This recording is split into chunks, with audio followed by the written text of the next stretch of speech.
กังเป็นกาพุทธนาคนาคาเทพเทพาสักคนคือเป็นกุศลแฝงธรรมนำหน้าพระอริยสังฆาได้จัดพิธีทำบุญตักบาตรมุทิตารำลึกครบรอบวันคล้ายวันเกิดชาติการ148 ปีครูบาเจ้าสลีวิจัยตนบนแห่งล้านนาไทย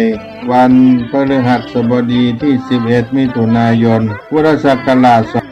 2569 ตรงกับเดือน9เหนือแรม11 ค่ำที่ขวางอนุสาวรีย์ครูบาเจ้าสลีวิจัยหมู่ 2 บ้านน้ำตกห้วยแก้วตำบลสุเทพอำเภอเมืองจังหวัดเชียงใหม่หน้าวัดสติโสดาพระอารามหลวงได้อาราธนาคณะสงฆ์ในตำบลสุเทพเป็นหลักใหญ่ซึ่งก็มีพระเดชพระคุณพระธรรมเสนาบดีเจ้าคณะภาค7เจ้าอาวาสวัดพระธาตุดอยสุเทพเป็นประธานฝ่ายสงฆ์และฝ่ายฆราวาสนั้นก็มีท่านนายอำเภอเมืองเชียงใหม่ท่านนายอำเภอวโรจน์วิสิทธิศิลป์ได้มาเป็นประธานฝ่ายฆราวาสวันพฤหัสบดีที่11 มิถุนายน พุทธศักราช 2569 เดือน9เหนือแรม11 ค่ำการทำบุญตักบาตรรำลึกครูบาเจ้าศรีวิจัยโดยอาราธนาพระภิกษุสามเณรจำนวน219 รูปจากวัดสลีโสดาพระอารามหลวงจังหวัดเชียงใหม่เดินลงมาจากบันไดนาคหลวงออกมารับบิณฑบาตรอบองค์อนุสาวรีย์ครูบาเจ้าศรีวิจัยในเวลา 7:29 นาทีพระสงฆ์จำนวน12รูปได้เจริญพระพุทธมนต์สมัยเซลจีนหัวล้อหัวตังถนนหนทางบ่ได้ลาดยางมาตรง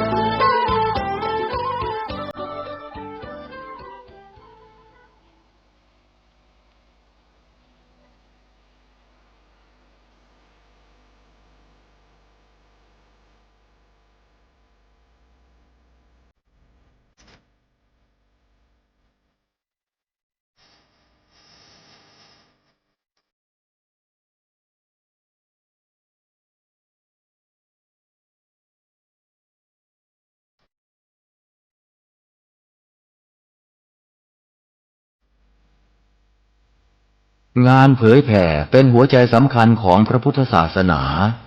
พระพุทธเจ้าอุบัติขึ้นมาบนเป้าหมายแห่งการเผยแผ่ความดีนำความดีไปแทรกไว้ในจุดที่มีความดีไม่มากค่อยๆเจือจางจนกระทั่งความไม่ดีนั้นหายไปเหลือแต่ความดีหรือมีดีมากกว่าไม่ดี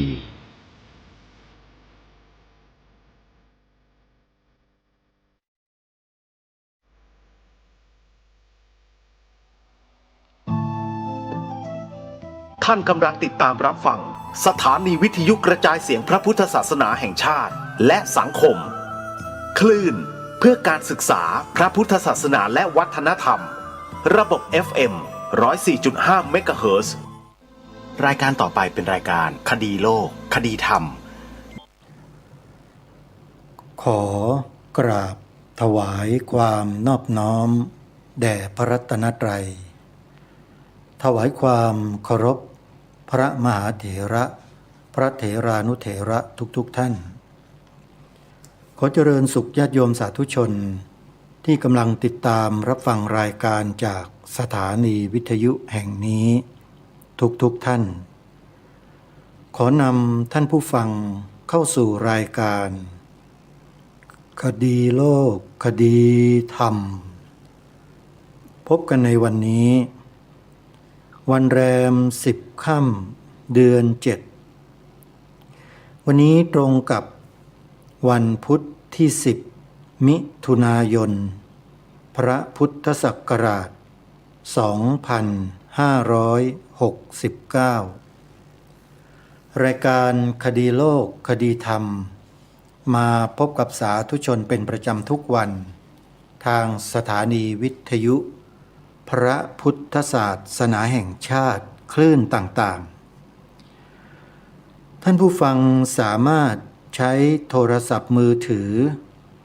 ดาวน์โหลดแอปพลิเคชันที่ชื่อว่า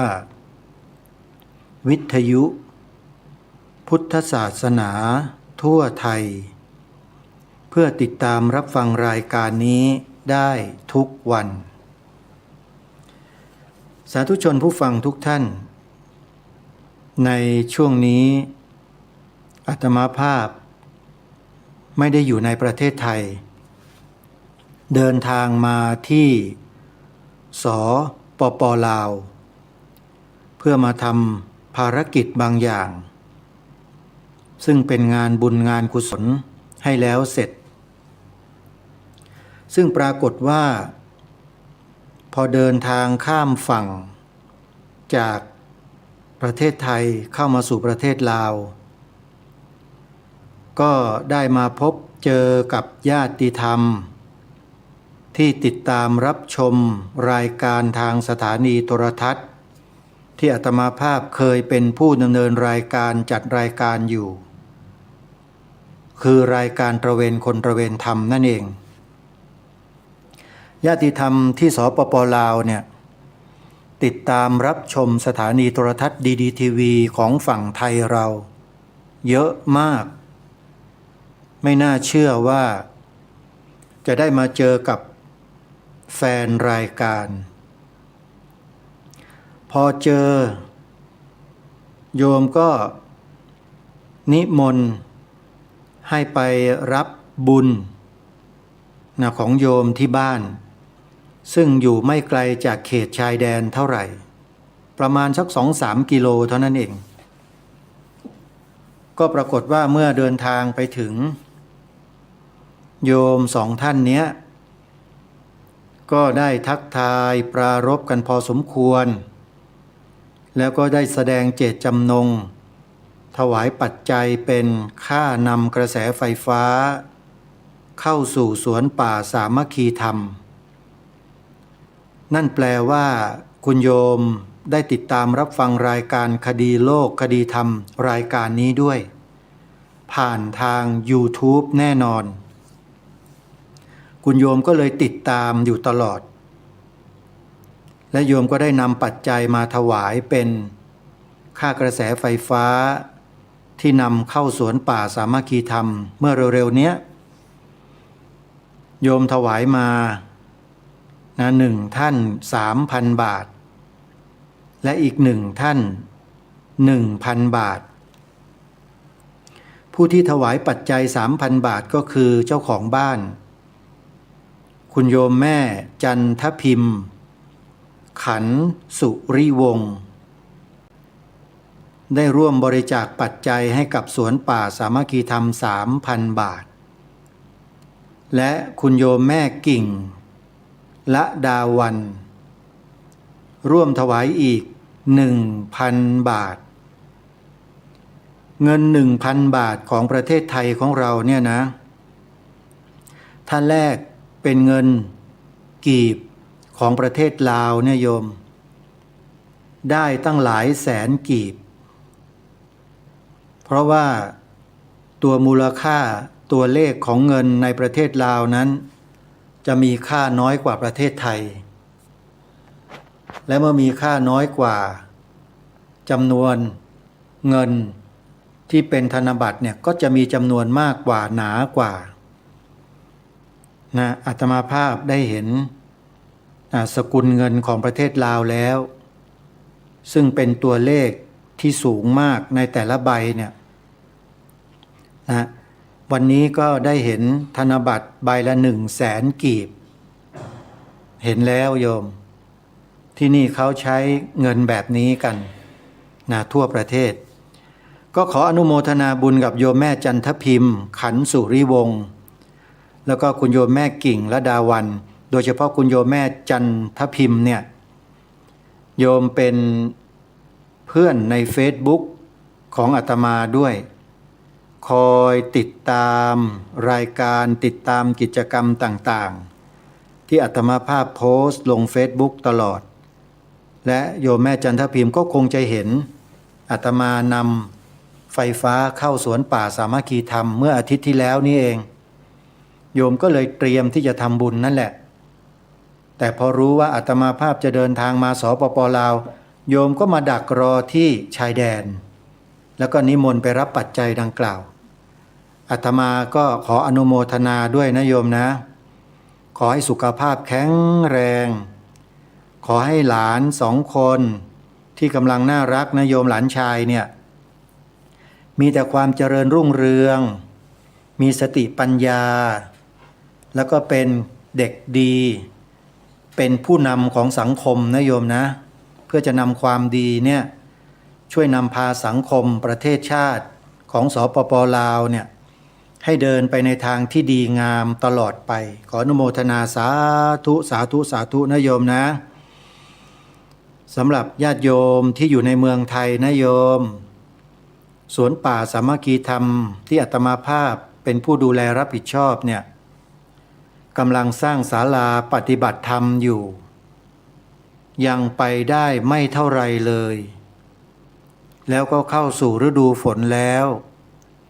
หลังคาก็ยังไม่มีแต่ตัวเสาที่ตั้งขึ้นมาเสาโทเสาเอกตั้งอยู่อย่างนั้นแหละฝนก็ตกใส่ตัวศาลาก็ไม่รู้เหมือนกันว่าเหล็กต่างๆจะเป็นสนิมหรือไม่อันนี้ก็ต้องบอกบุญญาติโยมให้ร่วมด้วยช่วยกันนะโยมนะอาตมาภาพได้ตั้งกองบุญเอาไว้ให้ญาติโยมได้มีส่วนร่วมนะกองบุญละ500 บาทหรือตามกำลังศรัทธาแต่ถ้าใครทำบุญกองทุนละ 1,000 บาทจะมีของสมนาคุณมอบให้ 1,000 บาท 1,500 บาทจนกระทั่งถึง 3,000 บาทขึ้นไปถ้า 1,000 บาทขึ้นไปไม่ถึง 1,500 ได้วิทยุแบบพกพาเป็นวิทยุทรานซิสเตอร์นะโยมแบบพกพามียี่ห้อด้วยเป็นของสมนาคุณ1 เครื่องเป็นของสมนาคุณจากบริษัทลูกทุ่งธนินทรซึ่งเป็นโรงงานผลิตวิทยุทรานซิสเตอร์โดยคุณโยมชาครกีรติธรรมพรและคุณโยมอาภาธรกีรติธรรมพร2 เท่าแก่เป็นเจ้าของกิจการได้ร่วมบุญกับรายการคดีโลกคดีธรรมสวนป่าสามัคคีธรรมของอาตมาเนี่ยให้มาบอกกับญาติโยมสาธุชนทุกท่านว่าใครก็ตามที่ทำบุญสร้างศาลาปฏิบัติธรรมให้กับสวนป่าสามัคคีธรรมเป็นปัจจัย 1,000 บาทได้เครื่องวิทยุรุ่นเล็ก1 เครื่อง 1,500 บาทก็จะได้เครื่องวิทยุทรานซิสเตอร์ใหญ่ขึ้นมาอีกหน่อยนึง1 เครื่องใครทำบุญ 3,000 บาทได้เครื่องใหญ่เลยโยมใหญ่ที่สุดเสียงดังฟังชัดแล้วก็สามารถเสียบแฟลชไดรฟ์ฟังเพลงยาวๆ5 วัน10 วันไม่หมดไม่หยุดได้และวิทยุ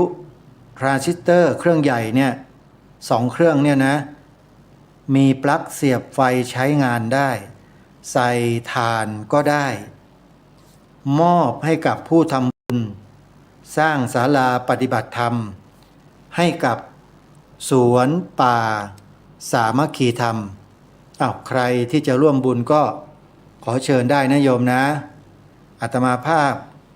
เปิดทางบุญให้แล้วร่วมกันสร้างศาลาให้แล้วเสร็จเพื่อให้ญาติโยมที่ไปที่สวนป่ามีที่พักที่อาศัยกันพระสัมมาสัมพุทธเจ้าตรัสสอนบอกพวกเราไว้เกี่ยวกับเรื่องการขุดบ่อก่อศาลาปลูกป่าแล้วก็สร้างสะพาน4 ประการเนี้ยพ ระสัมมาสัมพุทธเจ้าตรัสไว้ในวนโรปสูตรโยมลองไปพิมพ์หาดูใน Google นะปอแหวนนอหนูรอเรืออสระโอรอเรือวนโรปอปลาแล้วก็สูตรวนโรปสูตรพระพุทธเจ้าตรัสไว้จริงๆว่าผู้ที่ทำทั้ง4ประการนี้รวมการสร้างศาลาเนี่ยนะได้บุญทั้งกลางวันและกลางคืนใครที่ต้องการจะได้บุญทั้งกลางวันกลางคืนช่วยกันโยมสั่งสมบุญเอาไว้สวนป่าสามัคคีธรรมมีบุญให้ญาติโยมได้ร่วมกันทำแล้วคือร่วมกันสร้างศาลาปฏิบัติธรรมตารางเมตรละ500 บาทพื้นที่มี240ตารางเมตรพื้นศาลาโยมคูณ2เข้าไป280ไม่ใช่240ขออภัยนะ280บวกกับ280เป็นเท่าไหร่560ตารางเมตรให้โยมทำบุญตารางเมตรละ500 บาทใครจะร่วมบุญก็เตรียมจดเบอร์โทรศัพท์ไว้นะเบอร์โทรศัพท์เบอร์นี้เนี่ยเป็นทั้งเบอร์พร้อมเพย์ไปในตัวด้วยแต่ถ้าหากใครถนัดจะโอนปัจจัยทางบัญชีธนาคารก็สามารถโอนเข้ามาร่วมทำบุญได้ที่ธนาคารไทยพาณิชย์หมายเลขบัญชี114214987เป็นเบอร์บัญชีธนาคารไทยพาณิชย์นะโยมนะไทยพาณิชย์114214987เบอร์พร้อมเพย์เป็นเบอร์โทรศัพท์ของอาตมานะ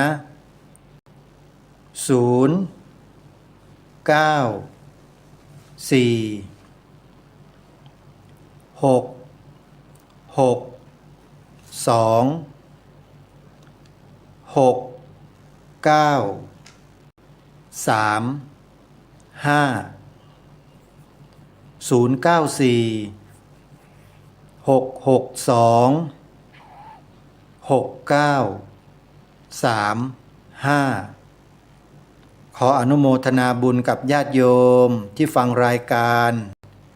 แล้วโอนปัจจัยเข้ามาร่วมทำบุญทุกท่านทุกคนถึงแม้ว่าจะไม่ได้นำรายชื่อออกอากาศแต่เชื่อว่าญาติโยมเหล่านั้นที่ไม่ได้แจ้งอาตมาแต่ทำบุญมาเนี่ย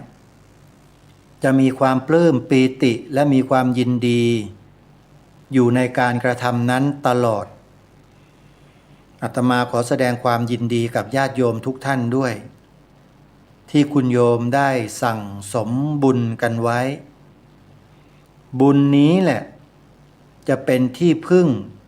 แก่สัตว์โลกอย่างพวกเราเนี่ยที่เวียนว่ายตายเกิดอยู่เนี่ยไปได้ทุกภพทุกชาติเลยโยมสัมมาสัมพุทธเจ้าตรัสยืนยันเอาไว้เลยว่าสุโขปุญญัสสะอุจจโยแปลว่าการสั่งสมบุญนำสุขมาให้ถ้าใครต้องการความสุขในทุกชาติต้องทำบุญเท่านั้นโยมทำบุญเท่านั้นมากหรือน้อยไม่เกี่ยว เกี่ยวว่าเราเต็มใจและเต็มที่ในการทำของเราไหม20 บาท5 บาท2 บาทก็เป็นบุญมีโยมหลายท่านโอนปัจจัยเข้ามาทำบุญให้กับสวนป่าสามัคคีธรรมของอาตมานะ1 บาทก็มี2 บาทก็มี5 บาทยังมีเลย7 บาท9 บาทมีโยมแล้วที่หนักกว่านั้นอีกนะโอนมาไม่ถึง1 สตางค์โยมเชื่อไหม0.01 บาทโยมลองนึกซิว่าเป็นสตางค์ตรงไหน ก็คือ0.1 สตางค์ไม่ใช่1 สตางค์นะ 0.1 สตางค์นั่นเองไม่ถึงสตางค์ก็โอนมาทำบุญถามว่ารับไหมรับขอให้โอนมาเถอะโยมเท่าไหร่ก็รับหมดแหละโอนให้ถูกบัญชีแล้วกันโยมนะอย่าโอนผิดบัญชีนะแม่จันทพิมพ์นะ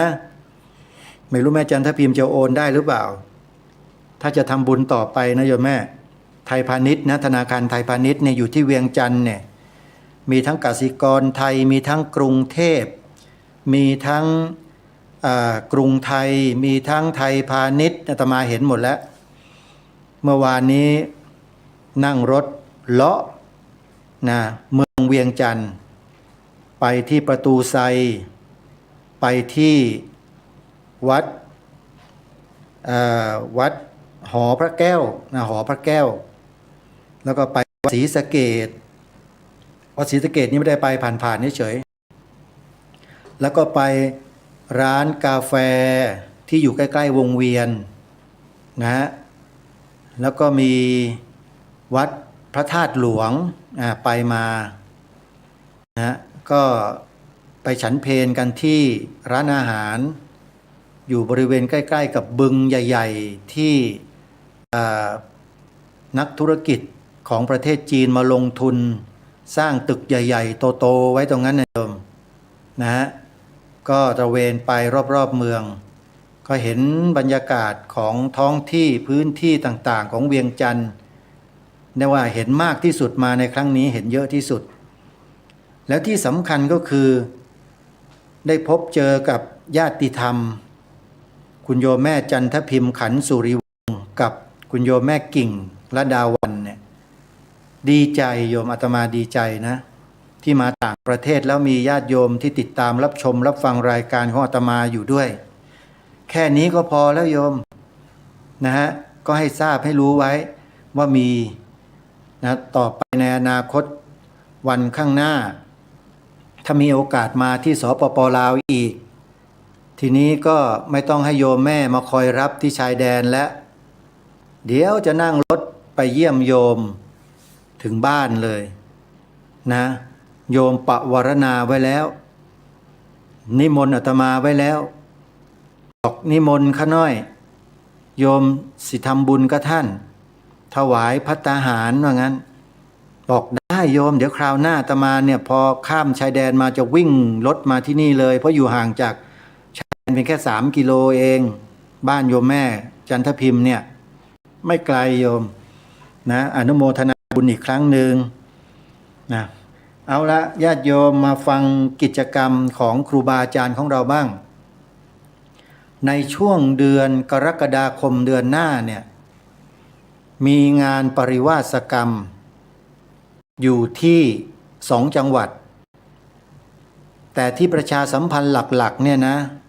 ก็คือวัดศรีอุดมวงศ์ตำบลศรีสงครามอำเภอวังสะพุงจังหวัดเลยพระครูดมวรานุวัฒน์ท่านจัดงานปริวาสกรรมระหว่างวันที่15ถึง24 กรกฎาคมซึ่งไปตรงกับงานปริวาสกรรมของวัดป่าบ้านผืออำเภอรัตนบุรีจังหวัดสุรินทร์ของพระมหาศิลป์หรือท่านพระครูประภัสสมาธิคุณท่านจัด15 กรกฎาคมเหมือนกัน วันเดียวกันกับพระครูอุดมวรานุวัตรวัดศรีอุดมวงศ์เลยแต่อยู่คนละจังหวัด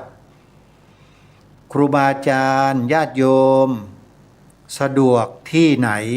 ใกล้ที่ไหนโยมไปช่วยงานปริวาสที่นั่น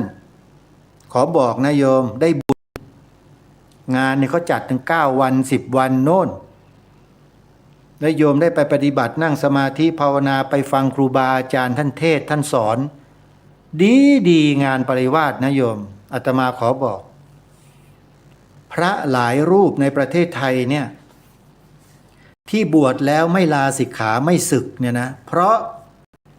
งานปริวาสนะโยมอาตมากล้าฟันธงเลยเพราะงานปริวาสนะโยมทำไมล่ะเกี่ยวอะไรด้วยเกี่ยวสิใหม่ๆที่ไปอยู่ปริวาสเนี่ยเกือบทั้งนั้นเลยแล้วกันเอางี้แล้วกันนะเกือบทั้งนั้นเลยเกือบ100%น่ะไปอยู่ปริวาสเพื่อชำระศีลของตนเอง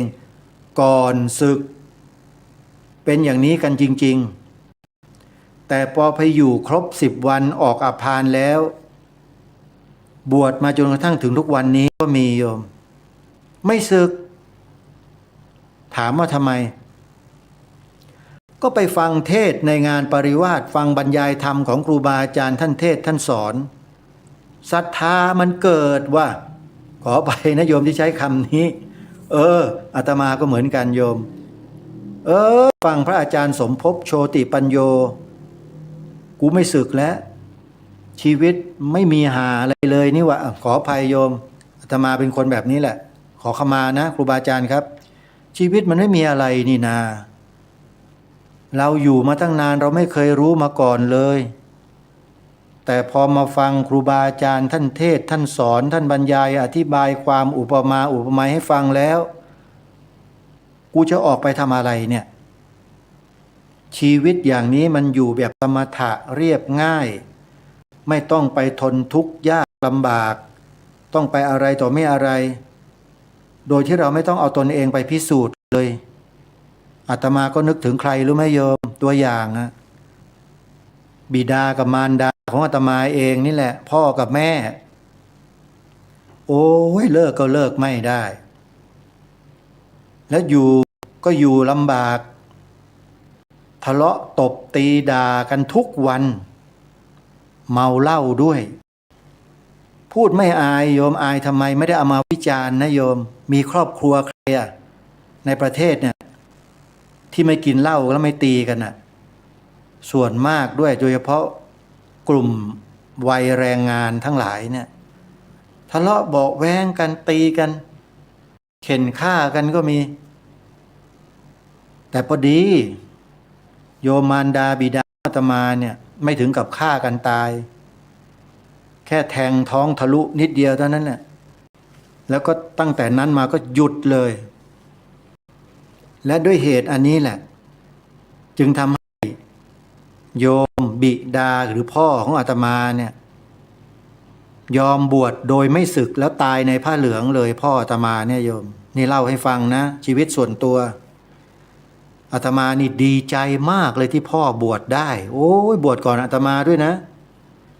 ตอนนั้นน่ะอาตมาพอออกจากราชการมาก็บวชตามพ่อก็มีความสุขดี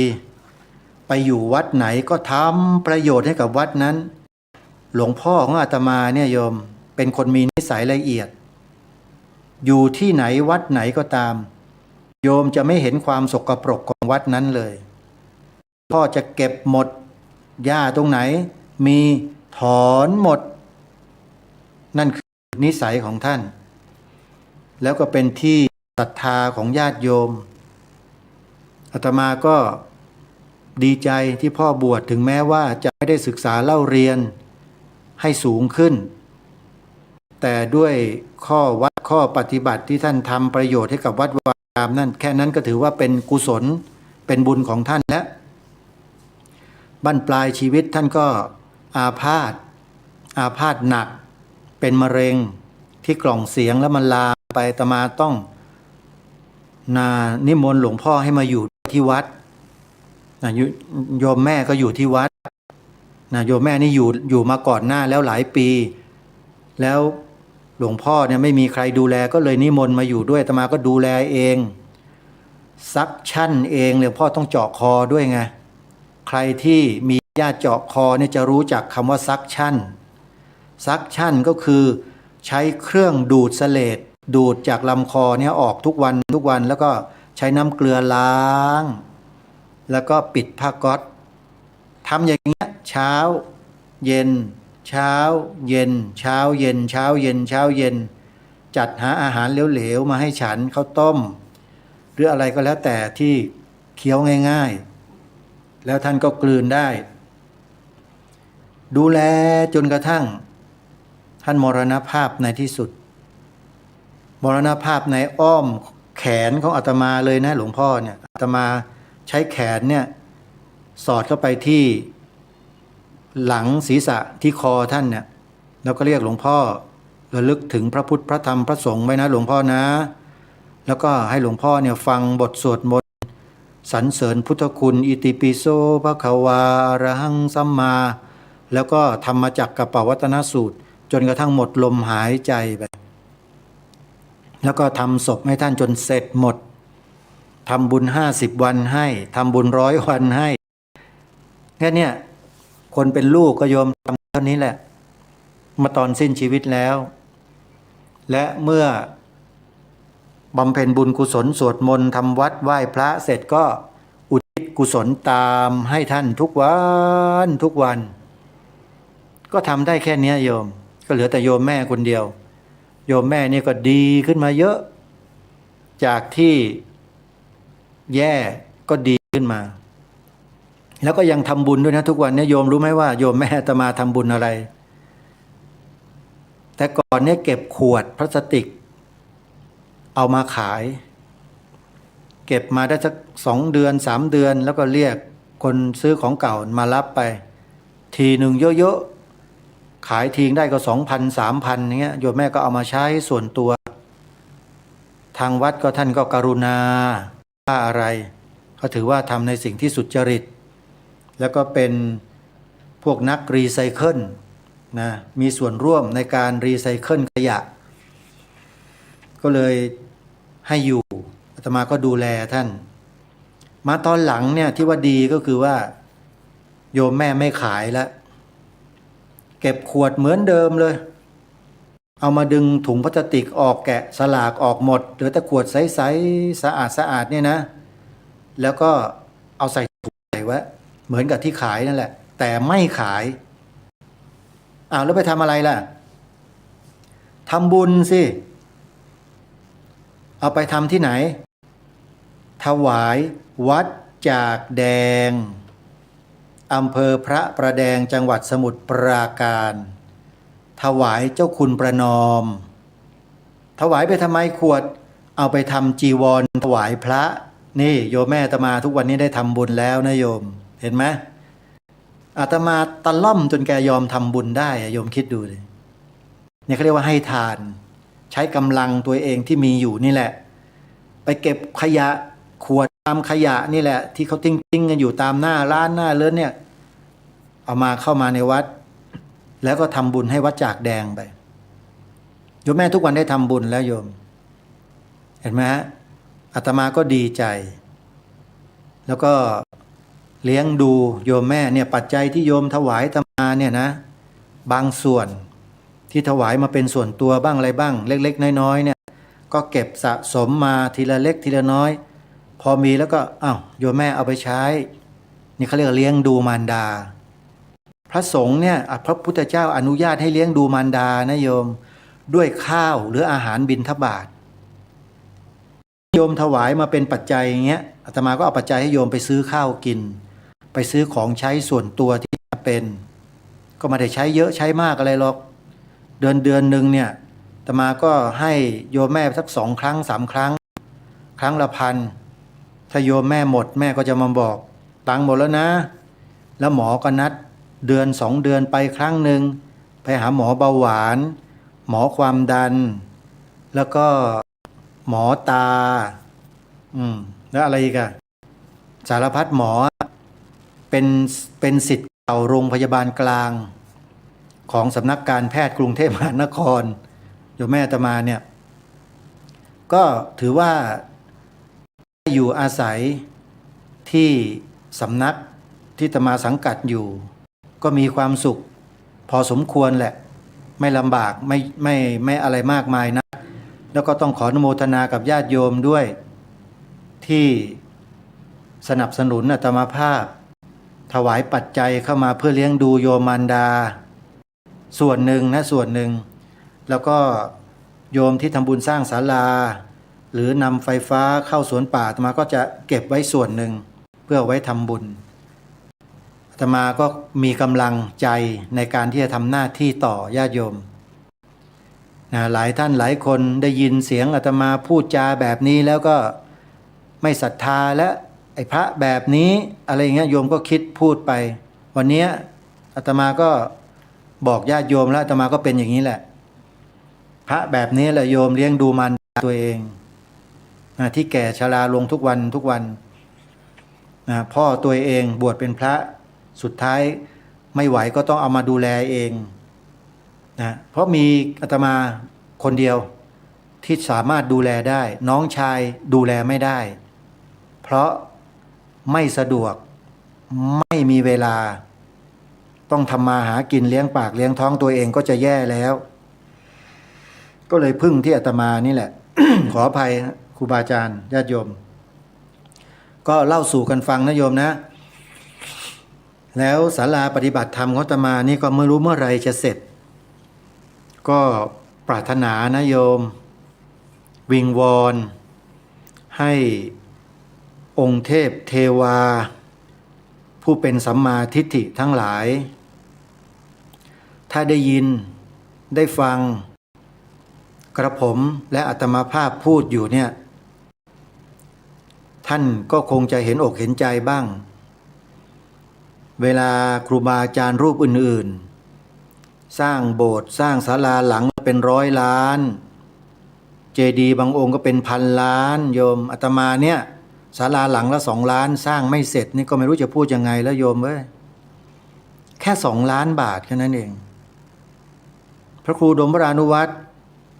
หรือที่ไหนก็ตามเขาสร้างศาลาเนี่ยไม่ใช่2นะโยมเขาเป็น10 ล้านโยมเขายังเสร็จเลย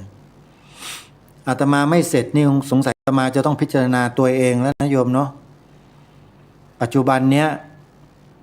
ขอบอกนะว่าเพิ่งจะได้แค่20%เท่านั้นเองอะมาก็นั่งคิดนั่งนึกอยู่เรานี่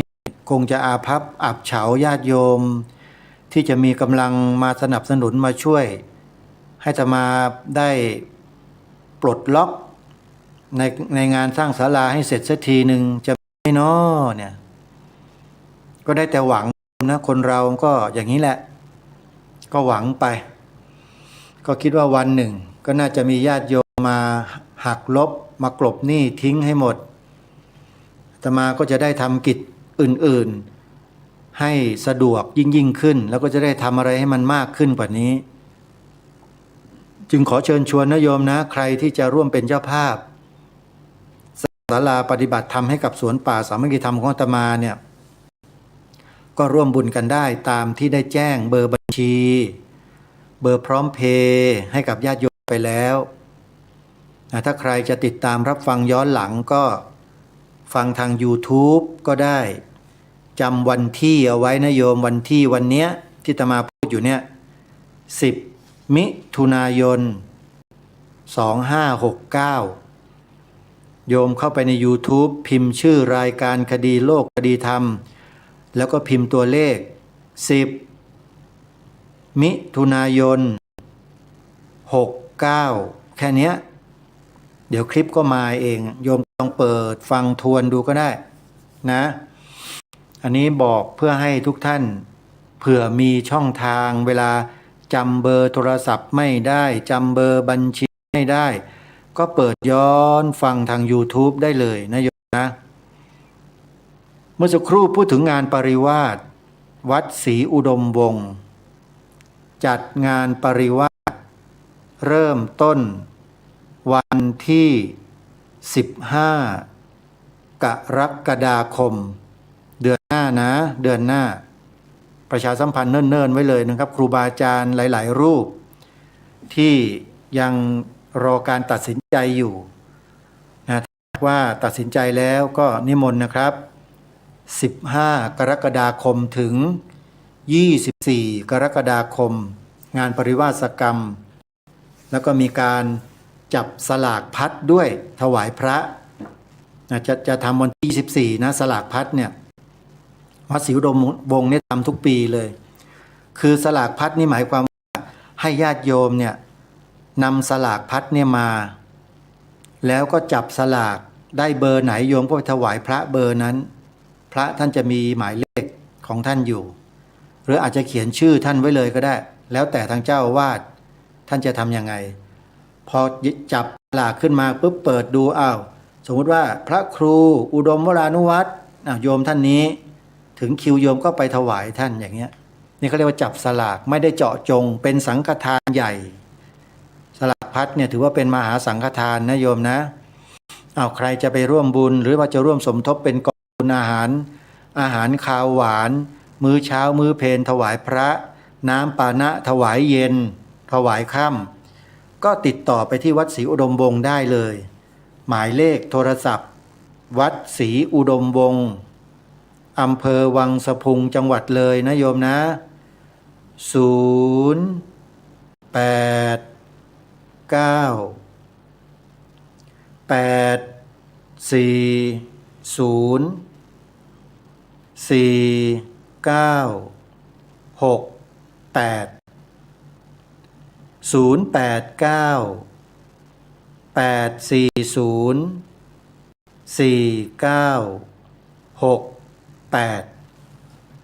สำหรับวัดป่าบ้านผือ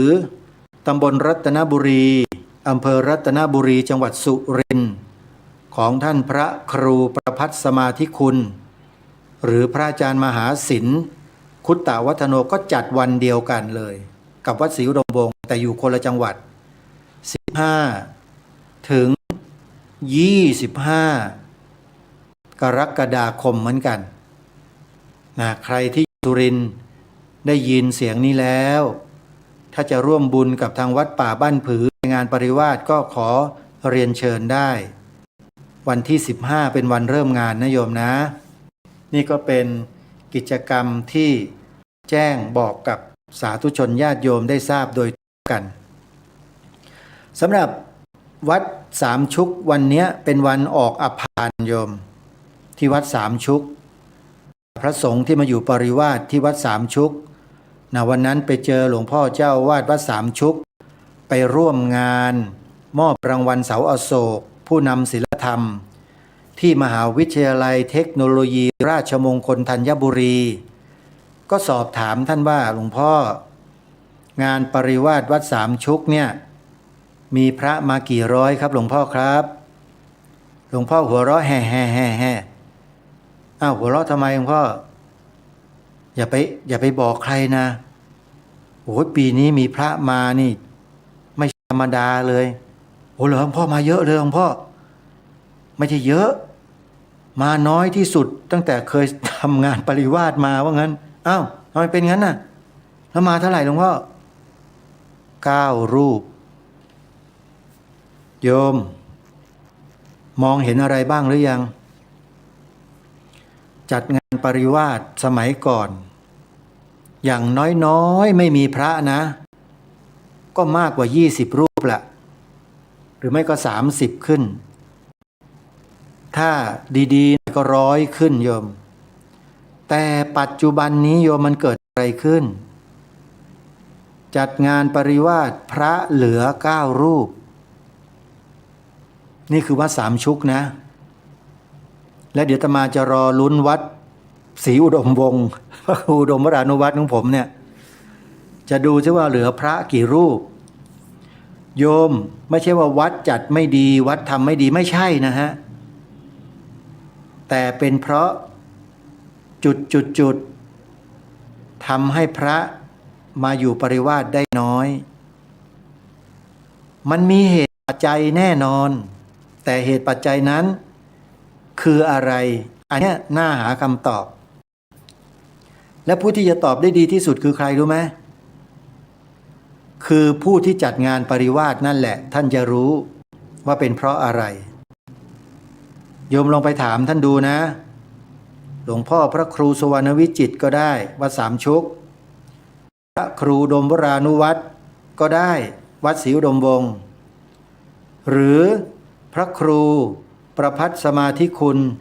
พระอาจารย์มหาศิลป์วัดป่าบ้านผือรัตนบุรีสุรินทร์ก็ได้ถามได้หมดแหละครูบาอาจารย์ที่จัดงานปริวาสเนี่ยนี่อาตมายังจะลุ้นอยู่เนี่ยที่วัดทางสายตำบลธงชัยอำเภอบางสะพานจังหวัดประจวบคีรีขันธ์ของพระการไมตรีหลวงพ่อพระครูเมตตาปุญโญภาสเนี่ยเจ้าวาดพระทางสายเนี่ยโอ้โหเมื่อก่อนเนี่ยอยู่ปริวาสมากันทิ้ง100-200วัดทางสายนะปัจจุบันนี้เหลือกี่รูปอาตมาก็รอลุ้นเหมือนกันวัดดังวัดเกตุมอย่างนี้วัดพระธาตุผาเงาอย่างนี้งานปริวาสนี่พระเยอะจริงๆแล้วเมื่อก่อนวัดพนมพนาวาสซึ่งเป็นวัดที่อาตมาภาพเคยจำพรรษาอยู่เนี่ยตอนไปอยู่ใหม่ๆพรรษาแรกๆนะโยมโอ้โหพระปริวาส100 กว่าตลอดทุกปีเลยบางทีก็200ขึ้นไปล้นเลยแต่ปัจจุบันนี้กี่รูปนะอันนี้ญาติโยมที่อยู่อำเภอบ้านโพจังหวัดฉะเชิงเทราก็คงจะทราบกันดีนะโยมนะวิกฤตการณ์ที่เกิดขึ้นตรงนี้เป็นผลที่ทำให้เราจะต้องพิจารณาหาเหตุของมันว่ามันเกิดมาจากสาเหตุอะไรมันสามารถหาได้แน่นอนมันมีเหตุโยมทำไมจึงเป็นเช่นนี้เพราะอะไรนี่แหละคือสิ่งที่เราจะต้องให้ความสำคัญไม่ใช่ว่าพอมีจำนวนพระน้อยพระไม่ค่อยมีแล้วโยมก็เลยล้มเลิกไม่ช่วยไม่ทำไม่อะไรแล้วไอ้อย่างนี้เรียกว่าถอยเขาเรียกว่าถอยการถอยแบบนี้มันเป็นลักษณะอาการของความพ่ายแพ้นะโยมพ่ายแพ้คือถอยแล้วก็ลงเวทีไปเลยนี่แพ้เลยนะถูกจับแพ้ทันทีถ้าชกมวยเนี่ยเพราะนั้นเมื่อขึ้นเวทีแล้วเนี่ยนะพระครูดมวรานุวัตรเนี่ยท่านพระมหาศิลป์อย่างนี้หลวงพ่อพระครูสุวรรณวิจิตรอย่างเงี้ยขึ้นเวทีแล้วนี่ต่อยไม่หยุดนะฮะพระเหล่านี้โยมอันนี้อุปมาให้ฟังคือทำไม่หยุดโยมจัดยังไงก็ต้องจัดทุกปีจัดไปพระจะเหลือรูปหนึ่งก็จัดให้ท่านไปเพราะมันเป็นกิจวัตรของสงฆ์โยมปริวาสกรรมนี่เป็นกิจของสงฆ์นะไม่เชื่อไปดูในวัด10 ข้อของพระสงฆ์ดิหนึ่งในนั้นมีปริวาสอยู่ด้วยนะบิณฑบาตกวาดลานวัดจัดเสนาสนะทำอะไรต่อมีอะไรนะที่เขากล่าวเป็นคำคล้องจองไว้และหนึ่งในนั้นก็คืออยู่ปริวาสวัดอีกวัดหนึ่งที่มีพระสงฆ์ไปอยู่ปริวาสเยอะมากวัดเจดีย์หอยวัดเจดีย์หอยทำไมชื่อเจดีย์หอยเพราะวัดนี้เป็นวัดที่มีความมหัศจรรย์มากขุดสระน้ำจะกักเก็บน้ำไว้ใช้ในวัดหลวงพ่อทองกลึงนี่แหละปรากฏว่ารถแมคโครตกลงไปไม่เข้าไปเจอหินเข้าแข็งปึ๊กเลยพอให้คนลงไปดูที่ว่ามันทำไมมันงัดไม่ขึ้นมันเป็นอะไรแน่ๆปรากฏว่าไปเจอหอยนางรมยักษ์อายุเขาบอกว่าเกิน20 ล้านปีโยมเคยเห็นไหมหอยนางรมยักษ์เป็นฟอสซิลแล้วเต็มไปหมดเลยโยมหลวงพ่อนำขึ้นมาสร้างเจดีย์วัดนี้จึงชื่อว่าวัดเจดีย์หอยอาตมาก็เป็นลูกศิษย์ท่านกันโยมกระซิบบอกเฉยๆนะไม่ต้องไปบอกใครนะโยมนะถ้าโยมเชื่อลองไปถามหลวงพ่อทองกลึงดูดิหลวงพ่อ มหาวัดมหาธาตุเนี่ยเขาถามถึงหลวงพ่อเขาบอกเป็นลูกศิษย์หลวงพ่อจริงหรือเปล่าเพราะหลวงพ่อจะเรียกอาตมาว่ามหาเรียกในฐานะอยู่วัดหลวงไงจริงๆอาตมาไม่ได้มหานะแต่หลวงพ่อท่านเรียกชื่ออาตมาหลวงพ่อท่านจำไม่ได้โยมไปถามท่านนะใครไปเที่ยวหลวงพ่อรู้จักมหาวัดมหาธาตุไหมที่เคยมาหาหลวงพ่อเวลาไปแข่งเรือก็ไปเนี่ยที่วัดมาขามปทุมธานีไปนั่งกับหลวงพ่อเวลาหลวงพ่อเอาเรือไปแข่งเทพส่องแสงอะหลวงพ่อนั่นแหละถ้าพูดคำว่าเทพส่องแสงหลวงพ่อเชื่อว่าเป็นลูกศิษย์ท่านนะโยมนะอาตมานี่มีครูบาอาจารย์หลายรูปนะโยมเจ๋งๆนั่นแหละไม่ต้องห่วงพระอาจารย์สมพรที่นักป่าพระธรรมยานมุนีที่คลองมะเดื่อเมืองนครปฐมนั่นก็อีกท่านหนึ่งที่อาตมานับถือท่านอยู่แล้วท่านก็มรณภาพไปด้วยวัยอายุเพียง60 ปีเท่านั้นเองก็เป็นมะเร็งทางสมองเหมือนกันครูบาอาจารย์นี้ท่านมีวาระของท่านนะฮะแล้วท่านมาเกิดมาในโลกอุบัติขึ้นมาเนี่ยเพื่อมาทำประโยชน์ให้กับแผ่นดินนะโยมใครมองไม่เห็นก็ช่างแต่พวกอาตมาเนี่ยที่ทำงานกันอยู่นะเรารู้เราเข้าใจกันดีและไม่เคยตำหนิครูบาอาจารย์เหล่านี้เลยมีแต่จะให้กำลังใจท่านอย่างหลวงพ่อทองกลึงเนี่ยท่านทำประโยชน์ช่วยเหลือคนเนี่ยมันมีคนในสังคมมันมีหลายประเภทโยมไอ้ประเภทที่อยากจะให้มนุษย์เราเป็นแต่อรหันต์กันอย่างเดียวเนี่ยไอ้มนุษย์พวกนี้มนุษย์บ้าทั้งนั้นแหละมันไม่ได้ศึกษามันไม่ได้เข้าใจหรอกว่าความเป็นจริงมันคืออะไรมีพระเข้ามาบวชมันก็บอกว่าให้พระที่บวชเนี่ยต้องเป็นอรหันต์ทุกรูปนะคนพวกนี้มันบ้าทั้งนั้นแหละโยมที่มันคิดกันแบบเนี้ย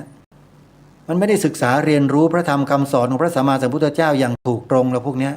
สุดโต่งเขาเรียกสุดโต่งอัตตานิยาทั้งนั้นเลยถ้ามันเป็นอนัตตามันจะไม่ว่าพระเลยพวกเนี้ยแต่ถ้ายังว่าอยู่แปลว่ายังมีอัตตาเต็มเลยหนาด้วยอย่างนี้ต้องให้พระครูดมวรานุวัตร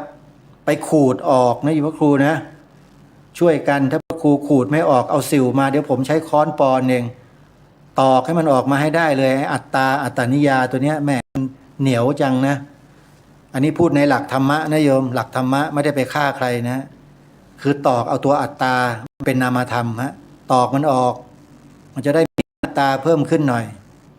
จะได้ไม่ยึดมั่นถือมั่นจนสุดโต่งขนาดนั้นธรรมะพระพุทธเจ้าเป็นมัชฌิมาปฏิปทาไม่ใช่เป็นอัตตาหรืออัตตนิยาไม่ใช่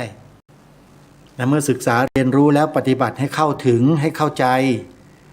และมันก็จะไม่ทำอะไรแบบนั้นไม่กล่าวแบบนั้นชวนทะเลาะเบาะแว้งชวนขัดแย้งกันอยู่นั่นแหละนะอย่าไปทำนะโยมอย่าไปคล้อยตาม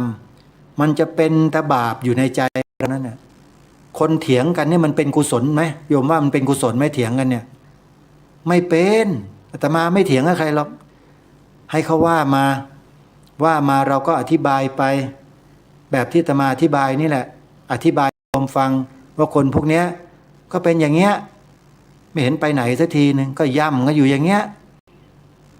พูดไปพูดมาเวลาก็หมดอีกแล้วโยม